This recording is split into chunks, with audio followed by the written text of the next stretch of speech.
Well,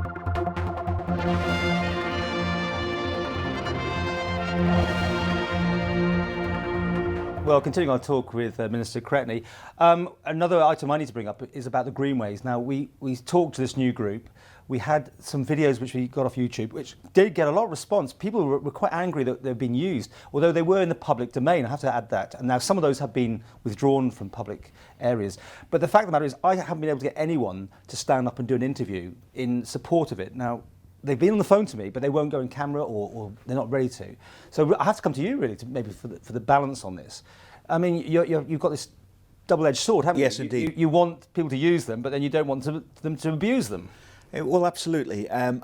There has been a Green Lane users group for a number of years where all the competing interests have been represented and have hopefully tried to work together. I think because of in particular, the very bad weather, the rain has made a significant difference when then you have motorised vehicles using the green lanes, which has caused damage which is going to take a long time to put right, if ever.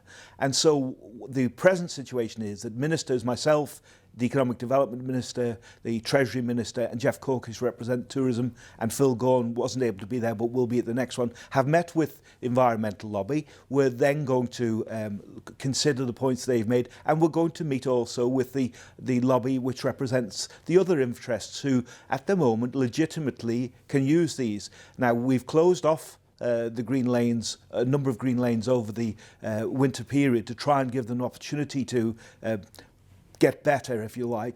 And I've extended that period for another month because they are in a worse condition than I can remember. Let me run these pictures. These are the most emotive ones on YouTube.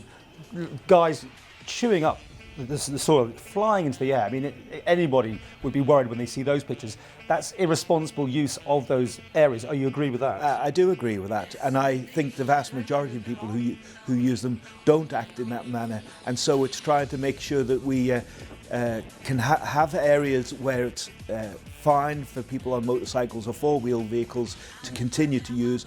But there will be areas, I think, inevitably, that either they're taken out of use on a temporary basis, or they may be permanently removed. On the plus side, and I know myself, I've seen many hotels full of people who, coming over with their scramble bikes, which is obviously good news for the number count and the spend in the local economy. Is that your dilemma here? Well, it is, because there's also another dilemma that also, because it's so beautiful when you get up there walking, there's an untapped market in terms of walking and those kind of things. But there are lots of places all around the island which are underutilised in that regard. I mean, the footpaths, the glens are real fantastic assets for the Isle of Man, and they require investment in places as well. Now, the UK has been closing these down for the same sort of reasons. Let's hear it from you. Where are you going to stand on this? I mean, is it a movable feast, or are you going to give people a warning here, or let things carry on as they are? Well, if I give an example, there are two on Facebook presently. There are two opposing views which are kind of have been up until now quite firm in their own particular area. And on both of those sites, I've said, please contact me, and a number of people had prior to that as well, but to try and see if we can work together for the best solution for the Isle of Man, because that's my objective, and if we can achieve that, fine. But that's always been the objective of the Green Lane Users Group, and I think it's just that because of the really bad wet weather we've had, it's much worse than it's been before, and that's why we're trying to work with this dilemma presently.